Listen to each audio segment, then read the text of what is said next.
దశాబ్ది ఉత్సవాల్లోనే నిర్ణయం తీసుకున్నాం అక్కడ తెలంగాణ తల్లిని ప్రతిష్ఠించాలని.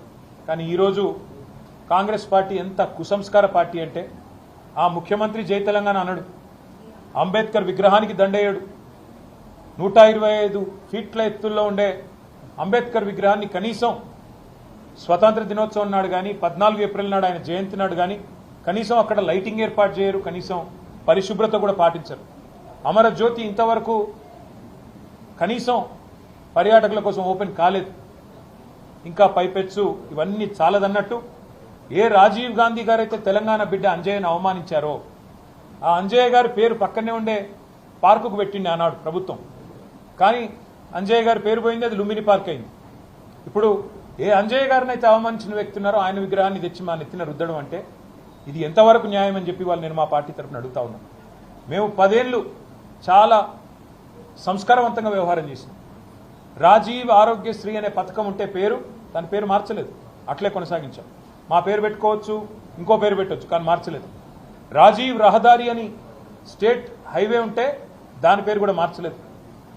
రాజీవ్ గాంధీ యూనివర్సిటీ అని IIIT బాసరకు పేరుంటే నాలెడ్జ్ యూనివర్సిటీ అని దాన్ని కూడా మార్చలేదు, కొనసాగించినాం.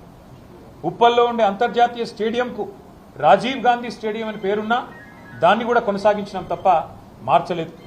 అదే మాదిరిగా అంతర్జాతీయ విమానాశ్రయం పేరు రాజీవ్ గాంధీ అంతర్జాతీయ విమానాశ్రయం ఉన్నా దాన్ని కూడా కొనసాగించినాం తప్ప కుసంస్కారవంతంగా ఆలోచన చేయలేదు.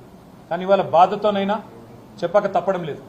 మీరు తెలంగాణ తల్లిని అవమానించిన తర్వాత, తెలంగాణ అస్తిత్వానికి ప్రతీక అయిన మనందరి తల్లి లాంటి తెలంగాణ తల్లిని మీరు అగౌరవపరిచిన తర్వాత తప్పకుండా ఈ మాట బాధతోనే చెప్తా ఉన్నాం.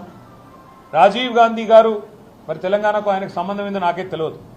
రాహుల్ గాంధీ దగ్గర మార్కులు కొట్టేయాలంటే మీ గాంధీ భవన్లో పెట్టుకో, లేదా జూబ్లీహిల్స్లో నీ ఇంట్లో పెట్టుకో, ఎవరు వద్దంటలేదు. కానీ ఇవాళ తెలంగాణ సెక్రటేరియట్ ముందు రాజీవ్ గాంధీ విగ్రహాన్ని పెట్టి ఏ కాంగ్రెస్ పార్టీ అయితే వందలాది మంది పిల్లల ప్రాణాలు తీసిందో ఆ కాంగ్రెస్ పార్టీ మళ్ళొక్కసారి క్రూర పరిహాసం ఆడే విధంగా తెలంగాణతో, తెలంగాణ అస్తిత్వాన్ని, తెలంగాణ ఆత్మగౌరవాన్ని దెబ్బతీసే విధంగా వ్యవహారం చేస్తూ ఉన్నారు. మేము తప్పకుండా మాటిస్తా ఉన్నా మా తెలంగాణలోని అన్నదమ్ములకి, ఆడబిడ్డలకి, మన పోరాటమే అస్తిత్వ పోరాటం, ఆత్మగౌరవ పోరాటం. తప్పకుండా మనం మళ్ళీ తిరిగి వస్తాం. అది కాంగ్రెస్ వాళ్ళకు తెలుసు, మీకు తెలుసు, మాకు తెలుసు. 4 ఏళ్లలో మళ్ళీ కేసీఆర్ గారి నాయకత్వంలో తిరిగి తెలంగాణలో ప్రభుత్వం కూడా మనదే ఏర్పడుతుంది. ఏర్పడ్డ తర్వాత వెంటనే తప్పకుండా రాజీవ్ గాంధీ గారి విగ్రహాన్ని అక్కడి నుంచి సకల మర్యాదలతో తొలగిస్తాం. అక్కడి నుంచి వారు కాంగ్రెస్ వారు ఎక్కడికి కోరుకుంటే అక్కడికి తరలిస్తాం. అక్కడ మాత్రం ఖచ్చితంగా తెలంగాణ తల్లి విగ్రహాన్ని పెడతాం. అసలైన తొలి వెలుగు.